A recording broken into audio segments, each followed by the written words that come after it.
يا أيها الذين آمنوا إذا نودي للصلاة من يوم الجمعة فاسعوا إلى ذكر الله. الحمد لله نحمده ونستعينه ونستغفره ونؤمن به ونتوكل عليه ونعوذ بالله من شرور أنفسنا ومن سيئات أعمالنا من يهده الله فلا مضل له ومن يضلله فلا هادي له ونشهد أن لا إله إلا الله وحده لا شريك له ونشهد أن سيدنا محمدا عبده ورسوله أرسله بالهدى ودين الحق ليظهره على الدين كله وكفى بالله شهيدا فصلى الله عليه وسلم تسليما كثيرا كثيرا أما بعد فأعوذ بالله من الشيطان الرجيم بسم الله الرحمن الرحيم يريدون ليطفئوا نور الله بأفواههم والله متم نوره ولو كره الكافرون هو الذي أرسل رسوله بالهدى ودين الحق ليظهره على الدين كله ولو كره المشركون. محترم بزرگوں، دوستوں، عزیزوں اور بھائیوں، آپ کو یاد ہوگا کہ سیرت النبی کے بیان میں ہم نے غزوہ بدر پر گفتگو کر لی تھی کہ غزوہ بدر نبی اکرم صلی اللہ علیہ وسلم کی پلاننگ کا حصہ تھا، اور جب اللہ تعالیٰ کی طرف سے نبی اکرم صلی اللہ علیہ وسلم کو چوائس دیا گیا کہ آپ چاہیں تو 1000 کے لشکر سے لڑ لیں اور چاہیں تو شام سے واپس آنے والے قافلے کا راستہ روک لیں، ہر صورت میں ہم آپ کو فتح دیں گے. تو نبی اکرم صلی اللہ علیہ وسلم نے صحابہ کرام کو کانفیڈنس میں لے کر آپٹ کیا کہ ہم 1000 کے لشکر سے لڑائی کریں گے. اللہ تعالیٰ کی پلاننگ کا بھی یہ حصہ تھا. اللہ تعالیٰ جو کام کرنا چاہتا ہے اسے کوئی طاقت روک نہیں سکتی، اور اللہ تعالیٰ کے کام بڑے غیر محسوس ہوتے ہیں. اس کی بڑی واضح مثال جو قرآن مجید نے دی ہے وہ حضرت یوسف علیہ السلام کا واقعہ ہے، جو نبی اکرم صلی اللہ علیہ وسلم کو اہتمام کے ساتھ سنایا گیا ہے. نبی اکرم صلی اللہ علیہ وسلم پر قرآن مجید نازل ہوا، اور اس قرآن مجید میں آپ پر سورہ یوسف نازل کی گئی. کیوں؟ اور بہت سی وجوہات ہوں گی. ایک اہم وجہ یہ ہے کہ اللہ تعالیٰ نبی اکرم صلی اللہ علیہ وسلم پر یہ واضح کرنا چاہتا تھا کہ جو کام میں کرنا چاہتا ہوں میں کر گزرتا ہوں، اور کسی کو اندازہ بھی نہیں ہوتا کہ کیا ہو رہا ہے. حضرت یوسف علیہ السلام کو ان کے بھائیوں نے کنویں میں پھینکا. اب میں اسی کو انٹرپریٹ کر رہا ہوں کہ اللہ تعالیٰ نے حضرت یوسف علیہ السلام کو کنویں میں پھینکوایا،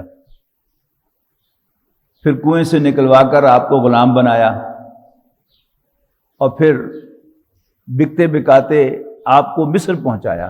مصر میں آپ کا خریدار بنایا ایک بہت بڑے وزیر کو، اور اس نے آپ کا بڑا اکرام کیا، اور اپنی بیوی سے بھی کہا کہ اس کا خیال رکھو، کچھ عجب نہیں کہ یہ ہمیں فائدہ دے یا ہم اس کو بیٹا ہی بنا لیں.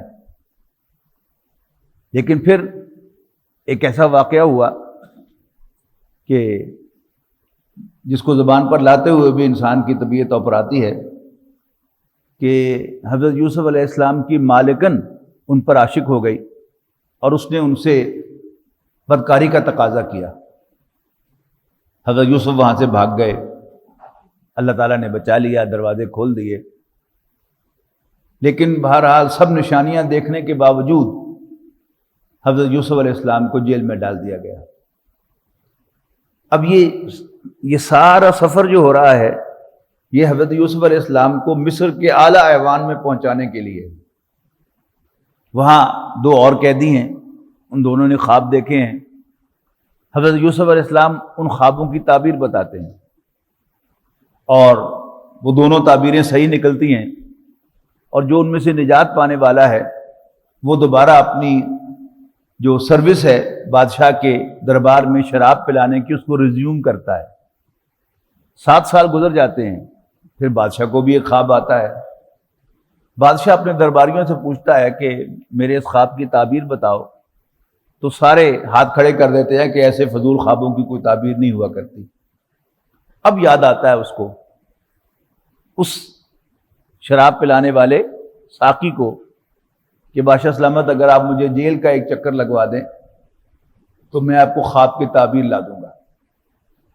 اب یہاں پھر ایک بڑی اہم بات ہے کہ یوسف علیہ السلام نے اس سے کہا تھا کہ اپنے مالک سے میرا بھی ذکر کرنا کہ ایک اور بے گناہ بھی ہے جیل کے اندر، لیکن بھلا دیا۔ اگر جاتے ہی وہ سفارش کرتا حضرت یوسف علیہ السلام کی، تو ممکن ہے وہ اس غلام کی سفارش پر، ساقی کی سفارش پر حضرت یوسف علیہ السلام کو رہائی دلا دیتا۔ لیکن اب اگر رہائی ملتی تو واپس کہاں جاتے؟ بیک ٹو پویلین، اور ان کا پویلین کیا ہے؟ اسی عورت کا گھر۔ لیکن اللہ تعالیٰ کی پلاننگ کیا تھی کہ یوں نہیں نکلوانا، بادشاہ کی ضرورت بنا کر نکلوایا، اور بادشاہ کے خواب کی تعبیر بتائی تو بادشاہ نے اپنا سب سے اہم وزیر حضرت یوسف علیہ السلام کو مقرر کیا۔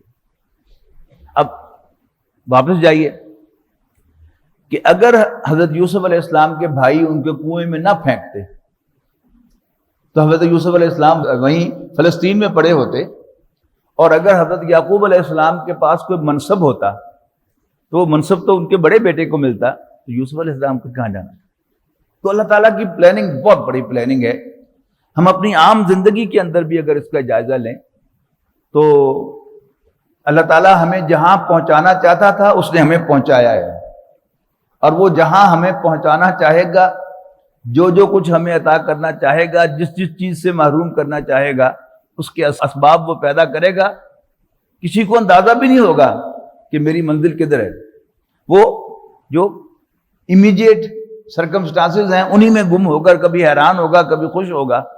لیکن اللہ تعالیٰ کی ذات بہت بڑی ہے، نہ اللہ تعالیٰ کی حکمتوں کو ہم جان سکتے ہیں، نہ اس کی پلاننگ کو ہم سمجھ سکتے ہیں۔ وہ کیا کرنے والا ہے، وہ کیا دینے والا ہے، کیا لینے والا ہے، we have no idea at all۔ تو نبی اکرم صلی اللہ علیہ وسلم کا جو سفر تھا یہ سارا 13 سالہ مکی زندگی، اس مکی زندگی کے آخر میں جو 3 سال ہیں اس میں خاندان بنو ہاشم سے نکالا جانا، جو بظاہر ایک بڑا انپلیزنٹ، انوانٹڈ، ایک غم دلانے والا انسیڈنٹ تھا، لیکن اللہ تعالیٰ نے اسی کو نظریہ بنایا ہوا تھا نبی اکرم صلی اللہ علیہ وسلم کو منزل تک پہنچانے اور کامیابی سے ہمکنار ہونے کا۔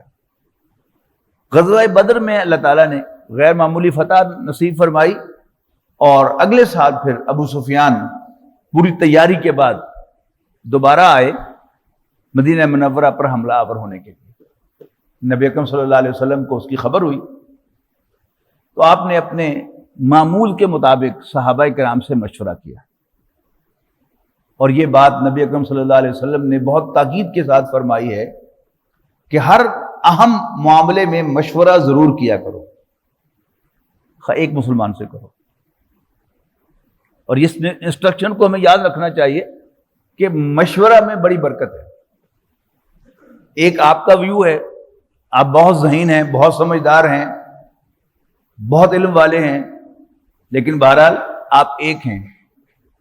جب آپ کسی دوسرے سے مشورہ کریں گے تو آپ کو 2 اینگلز جو ہیں وہ آپ کے سامنے آ جائیں گے، ایک آپ کا اپنا ویو پوائنٹ، اور ایک دوسرا جس سے آپ نے مشورہ کیا ہے اس کا ویو پوائنٹ بھی آئے گا، تو فیصلہ بہتر ہی ہوگا۔ بظاہر انسان سمجھتا ہے کہ کنفیوز ہو جاؤں گا، میں کنفیوز نہیں ہوتا انسان، بس اللہ تعالیٰ سے دعا کرے، استخارہ کرے کہ اللہ مجھے صحیح راستے کی میری رہنمائی کر دے تو صحیح ہوگا۔ تو نبی اکرم صلی اللہ علیہ وسلم نے صحابہ کرام سے مشورہ کیا کہ 3000 کا لشکر مکہ مکرمہ سے چل پڑا ہے ہم پر حملہ آور ہونے کے لیے، تو بتاؤ کیا کرنا چاہیے۔ تو نبی اکرم صلی اللہ علیہ وسلم کا اپنا رجحان وہ سامنے آیا کہ ہمیں شہر کے اندر رہ کر مقابلہ کرنا چاہیے، اور کوئنسیڈنٹلی اللہ تعالیٰ کی طرف سے یہ بھی تھا معاملہ کہ نبی اکرم صلی اللہ علیہ وسلم مومنین کے امیر ہیں، سردار ہیں، اور منافقوں کا سردار عبداللہ ابن ابی ہے. اس کی رائے بھی یہی تھی. اس کا آرگومنٹ یہ تھا کہ ہم یہاں کے رہنے والے ہیں، سنز آف دا سوئل ہیں، ہمارا تجربہ ہے کہ جب بھی ہم نے اندر رہ کر لڑائی کی ہے تو ہم جیتے ہیں، اور جب بھی باہر نکلے ہیں تو ہم نے شکست کھائی، لہذا ہمیں اندر رہ کر لڑنا چاہیے.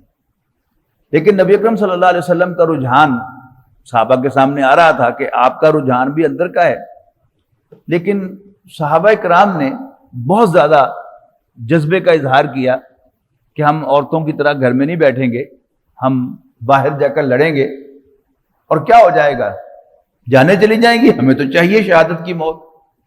اس میں خاص طور پر جو وہ صحابہ کرام کے پیش نظر تھا وہ تھا بدر کا واقعہ، بدر کی فتح، بلکہ بدر کی جنگ. اللہ تعالیٰ نے بدریین کے اگلے پچھلے تمام گناہ معاف کرنے کا اعلان کر دیا. یعنی آپ غور کیجئے کہ آخرت میں اصل کامیابی کیا ہے؟ اصل زندگی آخرت کی زندگی ہے، اور آخرت کی کامیابی جو ہے وہ کیا ہے کہ اللہ تعالیٰ گناہوں کو بخش دے. اور اگر اس دنیا میں پچھلے بھی اور آنے والے بھی سب گناہ بخش دینے کا سرٹیفکیٹ مل جائے تو اور کیا چاہیے. تو لہذا صحابہ کرام بہت زیادہ ایمبیشس تھے، بڑے پرجوش تھے کہ ہمیں باہر جا کر لڑنا چاہیے اور شہادت کی موت حاصل کرنی چاہیے، اللہ تعالیٰ کی خوشنودی حاصل کرنی چاہیے. نبی اکرم صلی اللہ علیہ وسلم لوگوں کے دلائل سن کر اندر تشریف لے گئے، اور تھوڑی دیر کے بعد آپ باہر تشریف لائے تو آپ نے جنگ کا لباس پہنا ہوا تھا، ذرا بختر پہنی ہوئی تھی. جب آپ اٹھ کر اندر گئے تو سینئر صحابہ نے، ینگ لوگ جو بڑے جوش و خروش کے ساتھ نبی اکرم صلی اللہ علیہ وسلم کے سامنے اپنی رائے کا اظہار کر رہے تھے، انہیں ڈانٹا کہ تم دیکھ نہیں رہے تھے کہ حضور صلی اللہ علیہ وسلم کا رجحان کیا ہے، بس اپنی رائے دیتے اور چپ کر کے بیٹھ جاتے. تم جب واپس تشریف لائے نبی اکرم صلی اللہ علیہ وسلم تو صحابہ نے معذرت کی کہ اللہ کے رسول جیسے آپ چاہتے ہیں ہم آپ کے ساتھ ہیں، تو بے شک اگر آپ پسند کرتے ہیں کہ اندر رہ کر جنگ کی جائے تو ہم اسی کے لیے تیار ہیں. تو نبی اکرم صلی اللہ علیہ وسلم نے فرمایا کہ نبی کو زیب نہیں دیتا کہ وہ جنگ کا لباس پہنے اور پھر جنگ کیے بغیر اتار دے، لہذا اب ہم جائیں گے. اب ظاہر بات ہے کہ یہ مشورہ کرنے میں اس لیے کہ احد کا میدان جو ہے، احد کا پہاڑ اور اس کے ساتھ جو میدان ہے وہ تو بالکل مدینہ منورہ سے باہر ہے، بدر تو بہت دور تھا، لیکن یہ نزدیک ہے. اچھا، اب کچھ وقت تو لگا ہوگا نا تیاری کرنے میں اور لشکر کے چلنے میں. ان دا مین ٹائم عبداللہ ابن ابی نے لابنگ کی ہوگی، بہت زیادہ لوگوں کو کنونس کیا ہوگا کہ یہ باہر سے اٹھ کے آ گئے ہیں، پتہ وتہ ہے ان کو کچھ نہیں. تو جب نبی اکرم صلی اللہ علیہ وسلم 1000 کا لشکر لے کر چلے مدینہ منورہ سے احد کی طرف، تو راستے میں عبداللہ ابن ابی نے ایک آواز لگائی کہ ہم تو خودکشی کرنے کے لیے تیار نہیں ہیں. اب ظاہر بات ہے کہ وہ الفاظ کے جو اس نے نبی اکرم صلی اللہ علیہ وسلم کے لیے استعمال کیے ہوں گے وہ تو ہم زبان پر بھی نہیں لا سکتے، کہ ان کو ویسے ہی پتہ نہیں کیا ہوا ہے، مت ماری گئی ہے ان کی، خودکشی کرنے کے لیے چلے ہیں، ہم تو تیار نہیں ہیں. اور چند ساتھیوں کو لے کر نکلا، لیکن 300 افراد جو تھے، میں نے اس کیا نا کہ لابنگ کی ہوگی، 300 افراد جو ہے وہ نکل کے باہر آ گئے. اچھا، اب ذرا تھوڑا سا غور و فکر کیجئے کہ وہ 300 افراد جو مدینے میں رہ گئے، یہ مدینے میں رہ کے کیا کرتے رہے ہوں گے. یہ آپ ذرا سوچتے رہیے کہ وہ کیا کرتے رہے ہوں گے. واپس اس کی طرف میں آؤں گا کہ نبی اکرم صلی اللہ علیہ وسلم پہلے احد کے میدان میں پہنچ گئے، اور نبی اکرم صلی اللہ علیہ وسلم نے وہاں پر ساری سچویشن کا جائزہ لیا. تو آپ نے اسٹریٹجیکلی جنگی حکمت عملی کے تحت احد پہاڑ کو اپنی پشت پر کر لیا، اس لیے کہ اونچے پہاڑ سے اوپر چڑھ کر پھر نیچے آ کے حملہ کرنا یہ کوئی آسان کام تو نہیں ہوتا. لیکن آپ نے دیکھا کہ اس پہاڑ کے بعد ایک درہ ہے، پیسج ہے، پھر ایک چھوٹی سی پہاڑی ہے. تو آپ نے دیکھ کر اندازہ لگایا کہ یہ ڈینجرس پوائنٹ ہے. تو نبی اکرم صلی اللہ علیہ وسلم نے 50 تیر انداز علیحدہ کیے، ان کا ایک امیر بنایا اور ان سے کہا کہ تم اس پہاڑی کے اوپر چوکس کھڑے رہو اور وہاں سے تم نے ہلنا نہیں. ہاں تم دیکھو کہ ہم سب شہید ہو گئے ہیں اور پرندے ہماری بوٹیاں نوچ رہے ہیں. قریش بھی آ گئے، جنگ شروع ہوئی اور پہلے ہی حلے میں مسلمانوں نے ان کے چکے چھڑا دیے اور وہ میدان چھوڑ کر بھاگ گئے. اور مسلمانوں نے مال غنیمت اکٹھا کرنا شروع کر دیا. جنگ ختم ہو گئی. ادھر سے عظیم سپہ سالار نبی اکرم صلی اللہ علیہ وسلم نے، جنہیں سیف من سیوف اللہ کا خطاب دیا بعد میں، حضرت خالد بن ولید رضی اللہ تعالیٰ عنہ بعد میں ایمان لائے، لیکن ابھی وہ کفار کی طرف سے، مشرکین کی طرف سے لڑتے ہوئے آئے. انہوں نے پہلے سے وہ مورچہ تاڑا ہوا تھا، اس پر تاک رکھی ہوئی تھی کہ جو ہی یہ 50 تیر انداز ہٹیں گے تو ہم پیچھے سے حملہ کریں گے. جب جنگ ختم ہو گئی بظاہر اور مسلمانوں نے مال غنیمت جمع کرنا شروع کر دیا، تو اوپر جو 50 تیر انداز تھے انہوں نے کہا اپنے امیر سے، جی چلے نیچے، جنگ تو ختم ہو گئی. تو امیر نے کہا کہ نہیں، نبی اکرم صلی اللہ علیہ وسلم نے کا مطلب یہ تھا کہ کچھ بھی ہو جائے تم یہاں سے نہ ہلنا.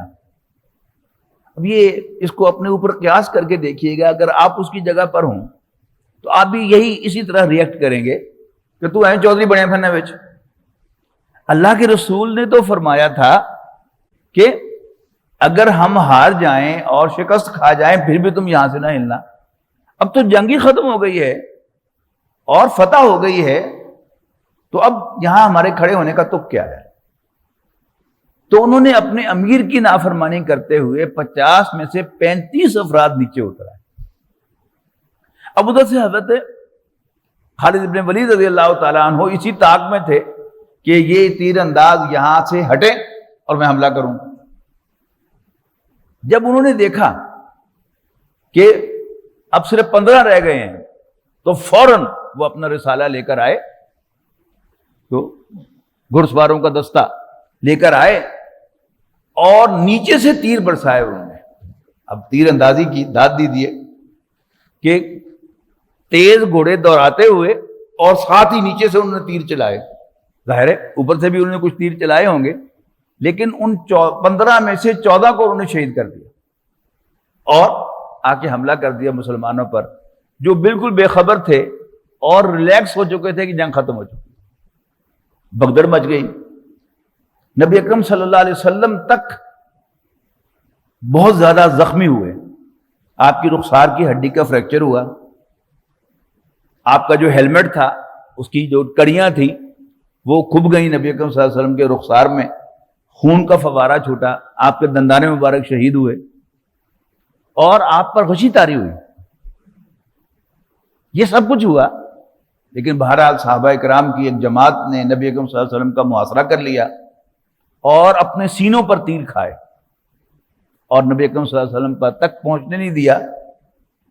بالآخر اثر نو ایک سچویشن جو ہے وہ کنٹرول میں آ گئی. 70 صحابہ شہید ہو گئے اور سب سے بڑی بات کہ نبی اکرم صلی اللہ علیہ وسلم شدید مجروح ہوئے. اب اوپر پہاڑی پر چڑھنے میں کامیاب ہو گئے مسلمان نبی اکرم صلی اللہ علیہ وسلم کے ساتھ، اور جب آپ اوپر کی پوزیشن میں چلے جاتے ہیں تو آپ ذرا نسبتاً سیف پوزیشن میں ہوتے ہیں ان کے مقابلے میں جو نیچے کھڑے ہو.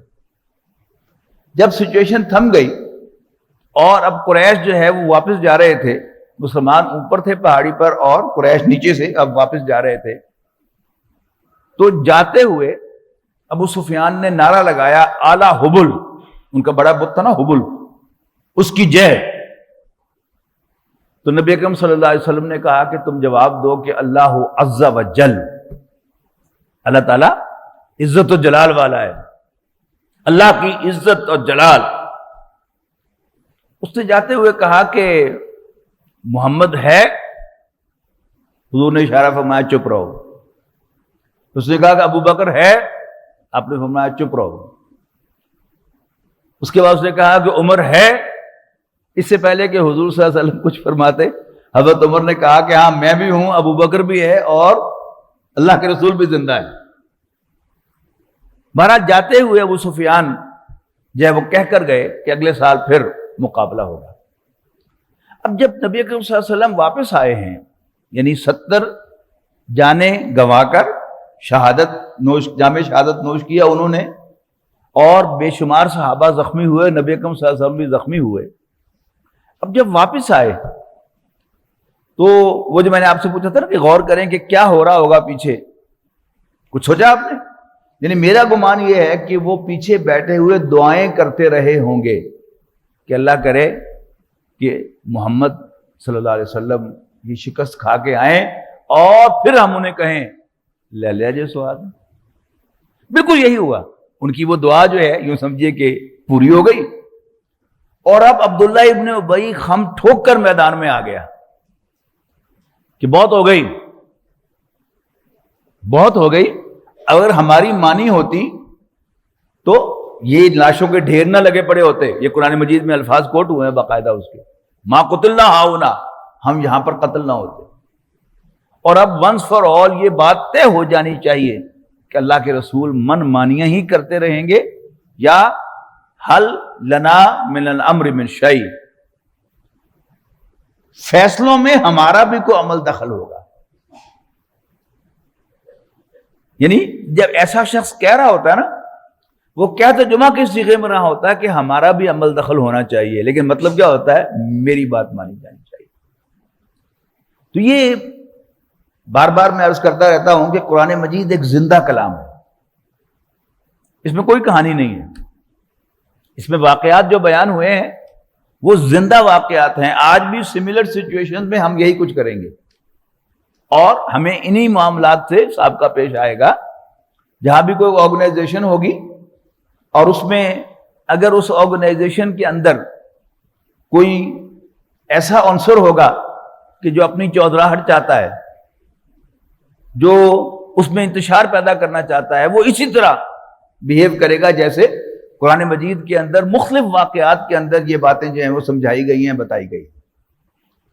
بہرحال اگلے سال کیونکہ وہ ابو سفیان جاتے ہوئے کہہ کے گئے تھے، کہہ کے گیا تھا، ابھی مسلمان نہیں ہوئے تھے لیکن ہماری زبان پر عزت سے نام آ جاتا ان کا، تو جاتے ہوئے کہہ کر گیا تھا کہ اگلے سال پھر احد میں ملاقات ہوگی. تو نبی اکرم صلی اللہ علیہ وسلم صحابہ کرام کو لے کر احد میں گئے، انتظار کیا. ابو سفیان بھی ادھر سے چلا فوج کو لے کر، لیکن راستے ہی میں کچھ اللہ تعالیٰ نے ایسا خوف ڈال دیا کہ راستے سے واپس چلے گئے قریش. اچھا کیلنڈر اپنے ساتھ ساتھ رکھیے گا. نبی اکرم صلی اللہ علیہ وسلم نے نبوت کے 14ویں سال ربیع الاول میں ہجرت فرمائی. پہلے 6 مہینے آپ نے انٹرنل کنسولیڈیشن کا کام کیا، اور ہجرت کے 1.5 سال کے بعد سن 2 ہجری رمضان میں غزوہ بدر ہوا، اور اس کے 13 ماہ کے بعد شوال سن 3 ہجری میں غزوہ احد ہوا. سن 4 ہجری میں کوئی بڑی جنگ نہیں ہوئی، لیکن چھوٹی مہمیں بے شمار ہیں. اگر کوئی سیرت کی کتاب آپ لے کر پڑھیں، اگر آپ نے ابھی تک نہیں پڑھی تو ضرور پڑھیں، تو آپ دیکھیں گے کہ آن ایوریج ہر 10-15 دن کے بعد آپ کو کوئی نہ کوئی مارکا ملے گا، کوئی نہ کوئی لڑائی ملے گی، لیکن کوئی بڑی جنگ نہیں ہوئی. اس کے بعد سن 5 ہجری میں پھر بڑی جنگ ہوئی ہے. بالفعل جنگ نہیں ہوئی لیکن ایک بہت بڑا مارکا ہے کہ قریش نے بہت پلاننگ کی اور پورے عرب کو لے کر آئے. 10,000 کا لشکر، مختلف قبائل کو کنونس کیا کہ یہ جو معاذ اللہ محمد کی شکل میں ہم پر جو مصیبت آ گئی ہے، ہمیں اس کا مل جل کر مقابلہ کرنا چاہیے اور ہمیں جا کر اس فتنے کی سرکوبی کرنی چاہیے معاذ اللہ. لہذا 10,000 کا لشکر لے کے آئے. مدینے کی کل آبادی بھی 10,000 نہیں ہوگی، یہ ذہن میں رکھیے گا. لیکن پھر نبی اکرم صلی اللہ علیہ وسلم کو اطلاع مل گئی کسی سورس سے کہ 10,000 کا لشکر جو ہے وہ آ رہا ہے. تو آپ نے پھر صحابہ کرام سے مشورہ فرمایا. اس مشورے میں یہ بات سامنے آئی کہ مدینہ 3 اطراف سے پہاڑوں اور باغات سے گھرا ہوا ہے، اور باغات کو سمجھ لیجئے کہ مدینے کی اصل جو پروڈکٹ ہے وہ کیا ہے؟ کھجور. اور عام طور پر ہم جو کھجوریں یہاں پر دیکھتے ہیں کوئی قد درخت لگے ہوئے ہیں، وہ سنگل ٹرنک درخت ہوتے ہیں، جبکہ آپ کئی جگہ پر دیکھتے ہیں کہ ایک ہی جڑ سے کئی پودے، ایک اوپر سیدھا جا رہا ہے اور ایک یوں جا رہا ہے، ایک یوں جا رہا ہے، ایک یوں جا رہا ہے. تو یہ ہے اصل وہ کھجور کے باغات کہ 2 درختوں کے درمیان سے گزرنے کا راستہ نہیں، خاص طور پر یعنی گھوڑے کے گزرنے کا. کوئی پیدل آدمی تو خیر یوں جھک کر گزر بھی جائے جڑ کے حصے میں سے تو گزرا نہیں جا سکتا. تو طے یہ ہوا کہ جو ایک حصہ کھلا ہے اس پر خندق کھود لی جائے. خندق یعنی ایک ایسی خندق کے جس کو نہ کوئی دوڑ کر کوئی گھوڑا عبور کر سکے اور نہ کوئی شخص جو ہے وہ جلدی سے اس میں نیچے اتر کے جلدی سے اوپر چڑھ سکے. اچھا، اب قریش کا 10,000 کا لشکر آیا اور آ کر ان کے ہوش اڑ گئے کہ یہ کیا ہوا. یعنی ان کے لیے ایک بالکل نئی سی چیز تھی کہ خندق کھدی ہوئی ہے اور خندق کے پار نبی اکرم صلی اللہ علیہ وسلم صحابہ کرام کے ساتھ چوکس کھڑے ہیں کہ جو بھی اس میں کودے گا خندق میں ہم وہیں پر اس پر تیر چلائیں گے اور اس کو کام تمام کر دیں گے. صرف ایک شخص جو تھا ان کا بڑا اپنی طرف سے پہلوان، وہ آیا اس خندق میں اترا اور وہیں پر اس کا کام تمام کر دیا گیا. اور باقی سب کے سب 1 ماہ تک باہر کھڑے رہے. اب 1 ماہ کے بعد اللہ تعالیٰ کی خصوصی مدد آئی، اور وہ اللہ تعالیٰ میں آغاز میں نے عرض کیا کہ اللہ تعالیٰ کیسے اپنے کام کرتا ہے ہمیں اس کا کوئی اندازہ نہیں ہو سکتا. مدد کیا آئی کہ رات کو تیز ہوا چلی، اور جو لوگ مدینہ منورہ سردیوں کے دنوں میں گئے ہیں انہیں معلوم ہے کہ وہاں ٹھیک ٹھاک ٹھنڈ ہوتی ہے. مکہ تو گرم جگہ ہے لیکن مدینہ منورہ ٹھیک ٹھاک ٹھنڈا ہوتا ہے. ایون نومبر کے مہینے میں بھی آپ جائیں اور بارش ہو جائے تو پھر آپ کے لیے وہاں کھڑے ہونا مشکل ہو جاتا ہے اوپن ایئر میں. مسجد نبوی آپ گئے نماز پڑھنے کے لیے فجر کی پہلے ہی دن، تو آئے تھے آپ مکے سے، آپ ہلکے پھلکے لباس میں ہیں، جب آپ وہاں سے پڑھ کے نکلیں گے نماز تو ہوا چل رہی ہوگی تو طبیعت صاف ہو جائے گی.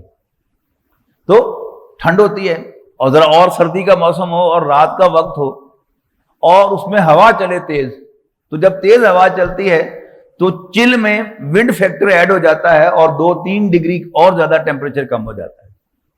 ہوا اتنی تیز تھی کہ سارے خیمے اڑ گئے، اوپن ایئر میں آ گئے. تو ٹھنڈی ہوا اور اوپن ایئر، کیا حال ہوگا. پھر دوسرا کام یہ ہوا کہ 10,000 کے لشکر کا کھانا تیار ہو رہا ہوگا، دیگیں چڑھی ہوئی ہیں، وہ کتنی دیگیں ہوں گی ان کا بھی آپ اندازہ لگا لیں. اور جب وہ خیمے اڑے تو انہوں نے دیگوں کو بھی الٹا دیا. یعنی عام تیز ہوا سے بھری ہوئی دیگ کبھی نہیں الٹتی، لیکن اگر کوئی خیمہ جو ہے وہ آئے اور پھر اس کے ہوا کے پریشر سے وہ دیگیں بھی الٹ جائیں گی اور خیموں کو بھی آپ لگ گئے. یعنی اتنا زبردست ہنگامہ ہوا کہ صبح ہوتے ہوتے میدان بالکل صاف تھا اور قریش کا لشکر جو ہے وہ عرب کا لشکر بلکہ کہنا چاہیے وہ سارا کا سارا وہاں سے بھاگ چکا تھا. اب مدینہ منورہ میں جو 3 قبیلے آباد تھے یہود کے، بنو نذیر زواد کے ساتھ، بنو قینقاع اور بنو قریظہ. بنو نذیر اور بنو قینقاع یہ پہلے ہی معاہدے کی خلاف ورزی کرنے کی وجہ سے نبی اکرم صلی اللہ علیہ وسلم کے ہاتھوں سزا پا چکے تھے کہ آپ نے انہیں مدینہ بدر کر دیا تھا. یہ دونوں قبیلے بنو خزرج کے حلیف تھے اور بنو خزرج ان کی سفارش کے لیے آئے تھے، بلکہ عبداللہ ابن ابی آیا تھا ان کی سفارش کرنے کے لیے، اس لیے کہ بظاہر مسلمان تھا، بڑا سردار تھا. تو اس نے کہا یہ ہمارے حلیف ہیں، آپ ذرا ان سے نرم معاملہ کریں. تو نبی اکرم صلی اللہ علیہ وسلم نے کہا کہ ٹھیک ہے، پھر یہ یہاں نہیں رہ سکتے، یہ جو کچھ ساتھ لے جا سکتے ہیں ادر دین دا ویپن، اسلحہ نہیں لے جا سکتے، باقی جو کچھ لے جا سکتے ہیں لے جائیں. تو بنو نذیر بھی چلے گئے، بنو قینقاع بھی چلے گئے. اب ایک قبیلہ باقی تھا بنو قریظہ، زوئے کے ساتھ، قاف اور زوئے، بنو قریظہ. یہ قبیلہ وہاں پر آباد تھا، اس کے سردار کا نام اسد تھا. تو یعنی معلوم ہوتا ہے سیرت کو پڑھنے سے کہ بڑا ذہین اور سمجھدار آدمی تھا.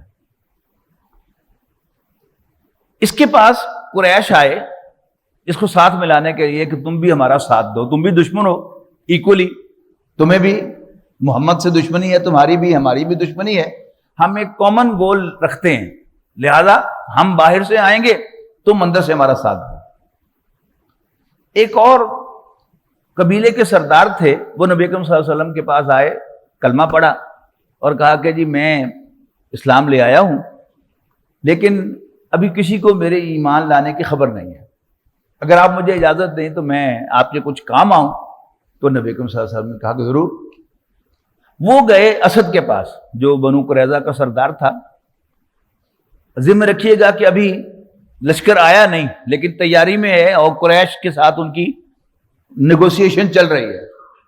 اس نے کہا کہ دیکھو بھائی، قریش تو آئیں گے باہر سے اور کامیابی ہو گئی تو ہو گئی، نہ ہوئی تو واپس چلے جائیں گے، لیکن اگر کامیابی نہ ہوئی تو تم نے تو یہاں رہنا ہے، تو پھر تمہاری جو گت بنے گی اس کو ذہن میں رکھنا۔ میں نے کہا ہاں بات تو ٹھیک ہے، پھر میں کیا کروں؟ تو اس نے کہا کہ ایسا کرنا، قریش سے کچھ بندے یرغمال رکھ لینا، تقاضا کرنا کہ اپنے کچھ بندے وہ ہماری کسٹڈی میں دے دو، تاکہ اگر تم ہار کے بھاگنے لگو تو تم بھاگ نہ سکو، تمہارے بندے ہماری کسٹڈی میں۔ اور پھر قریش سے بھی جا کر جو لشکر ان کا آ رہا تھا ان کے سرداروں سے بھی ملاقات کی، ذمہ داروں سے، کہ بھئی کیا اسٹریٹجی ہے تمہاری؟ کچھ تمہیں چاہیے کہ بنو قریظہ کو بھی ساتھ ملا لیتے۔ انہوں نے کہا ہاں یہ ہمارے پیش نظر ہے۔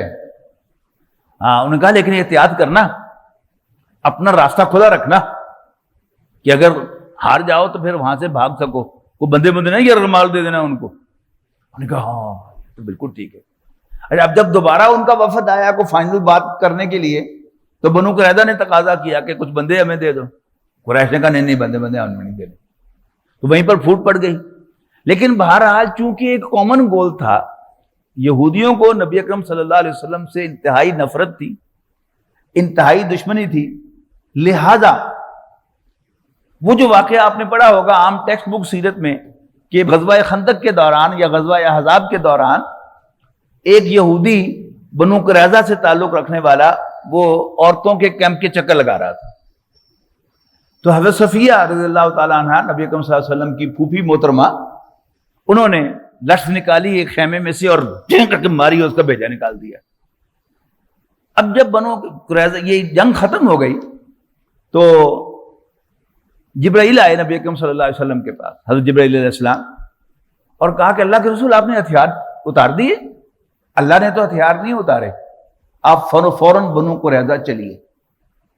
ان دا مین ٹائم نبی اکرم صلی اللہ علیہ وسلم نے اپنے کچھ آدمی اس واقعے کی بنیاد پر بھیجے ہوئے تھے ادھر تحقیق کرنے کے لیے کہ ذرا سنگن لے کے آؤ کہ آپ واقعی وہ کوئی ایکسکلوسیو واقعہ تھا کہ کوئی بندہ جو تھا وہ آ گیا تھا ادھر کیمپ کی طرف، یا کوئی باقاعدہ پلاننگ بھی ہوئی تھی قریش کا ساتھ دینے کی۔ وہ ان آدمیوں نے بھی آ کے کنفرم کر دیا کہ نیگوسیشن ہو رہی تھی اور they were inclined۔ لہذا نبی اکرم صلی اللہ علیہ وسلم نے ظہر کی نماز کے بعد فرمایا کہ تم سب بنو قریظہ کی بستی پہنچو اور عصر کی نماز وہیں ادا کرو۔ اب ظاہر ہے شہر کے اندر ہی تھی وہ بستی، تو عصر کی نماز وہیں ادا کرو۔ راستے میں ایک ڈسپیوٹ ہوا صحابہ کرام کے درمیان کہ عصر کی نماز کا وقت راستے میں ہو گیا۔ اب صحابہ کرام دو گروہوں میں ڈیوائیڈ ہوئے، کچھ نے کہا کہ کیونکہ نبی اکرم صلی اللہ علیہ وسلم نے فرمایا تھا کہ عصر وہاں جا کے پڑھو، ہم قضا کر کے وہیں جا کے پڑھیں گے اور حضور صلی اللہ علیہ وسلم کے حکم کی تعمیل کریں گے۔ کچھ نے کہا کہ نہیں، حضور صلی اللہ علیہ وسلم کا مطلب یہ تھا کہ جلدی جاؤ اور عصر تک وہاں پہنچ جاؤ، اب چونکہ عصر کا وقت ہو گیا ہے لہٰذا ہم پڑھ لیں۔ کچھ نے پڑھ لی، کچھ نے نہیں پڑھی۔ نبی اکرم صلی اللہ علیہ وسلم کے سامنے معاملہ آیا تو آپ نے دونوں کو اپروو کر دیا، دونوں نے ٹھیک کیا۔ اچھا، یہ جو فرق ہے یہ ہماری ساری فقہ کے اندر ہے۔ ایک جو سوچ کا انداز ہوتا ہے، ہمارے ہاں جو اہل حدیث حضرات ہیں وہ جو ظاہری الفاظ کو زیادہ فالو کرتے ہیں اور ان کو اہمیت دیتے ہیں کہ جیسے اللہ کے رسول نے فرمایا ویسے کریں گے، جبکہ احناف جو ہیں یعنی امام حنیفہ کے جو تقلید کرنے والے ہیں ان کا جو عام انداز ہوتا ہے امام حنیفہ اور ان کے شاگردوں کا، وہ کیا ہے کہ وہ ساری حدیث کو لے کر پھر ان کے اندر انٹرپریٹیشن کرتے ہیں کہ اس سے کیا مراد ہے، اس سے کیا مراد ہے، تو اس کی مراد نکالنے کی کوشش کرتے ہیں. دونوں ہی آپ نے اپروو کر دیے تو دونوں ہی ٹھیک ہو گئے. اب جب بنو قریظہ کی بستی میں نبی اکرم صلی اللہ علیہ وسلم اور صحابہ کرام پہنچے تو آپ نے اس بستی کا محاصرہ کر دیا. پہلے تو ریزسٹ کیا، یعنی بنو قریظہ نے اندر بہت سارا راشن بھی جمع کیا ہوا تھا، ان کے پاس اسلحہ بھی تھا، سامان تھا سارا لڑنے کا پورا، اور وہ محاصرہ تھا پورا، جیسے قلعہ ہوتا ہے، قلعہ نما بستی تھی وہ. اللہ تعالیٰ نے ان کے دلوں میں رعب ڈال دیا اور انہوں نے یہ طے کیا کہ ہمیں اب بس ہو گئی ہماری. میں نے عرض کیا نا کہ ان کا سردار جو اسد تھا وہ بڑا سیاںہ آدمی تھا.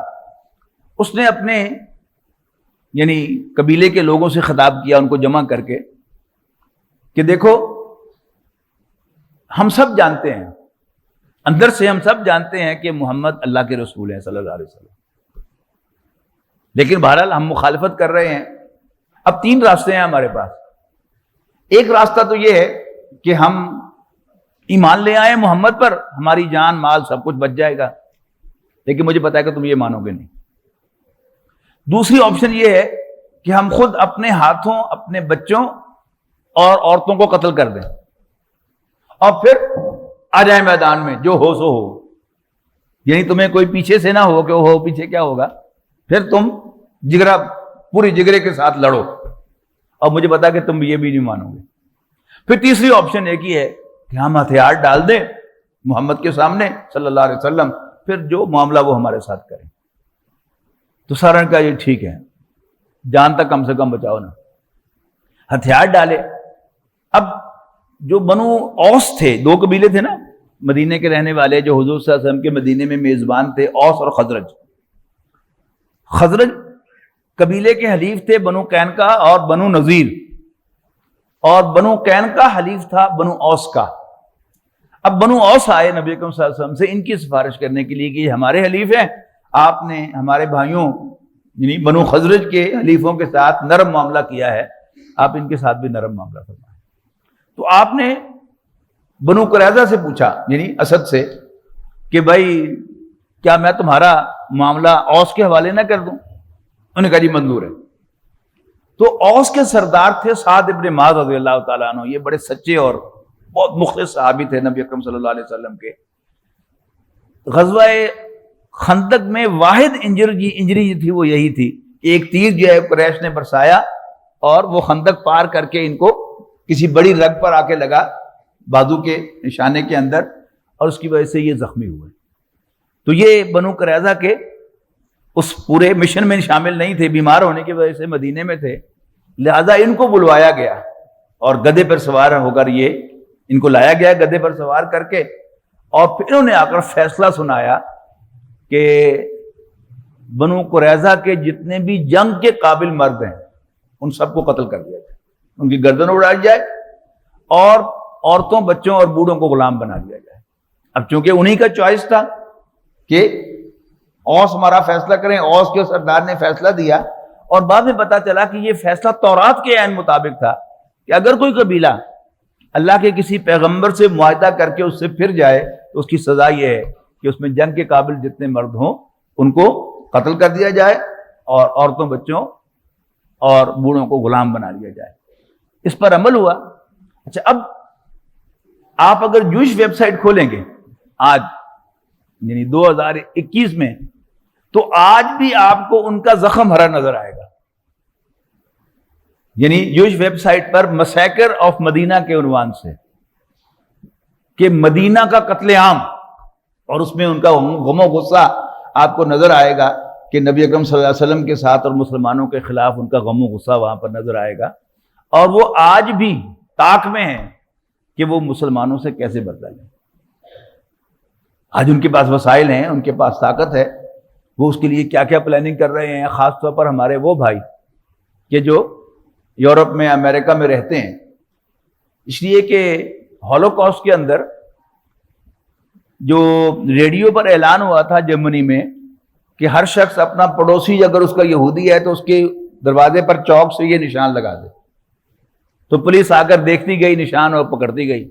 اب تو کمپیوٹر میں سارا ریکارڈ موجود ہے، ڈیٹا موجود ہے، ایک کلک کریں گے سب مسلمان کس چیز گھر میں رہتے ہیں وہ پتہ ہوگا، پھر وہ کیا کریں گے، اللہ کیسے بچائے گا وہ تو اللہ کا کام ہے، لیکن بہرحال ان کی یہ پلاننگ جو ہے وہ ذہن میں رہنی چاہیے۔ تو یوں غزوہ خندق بھی اپنے اختتام کو پہنچا، اس کے ساتھ ہی غزوہ بنو قریظہ جو ہے وہ بھی ہو گیا، اور بنو قریظہ اپنے انجام کو پہنچ گئے۔ آج اسی پر بس کرتے ہیں، انشاءاللہ زندگی رہی تو پھر آنے والے جمعوں میں اس مضمون کو مکمل کریں گے۔ آخر دعوانا ان الحمدللہ رب العالمین۔ بہت شکریہ۔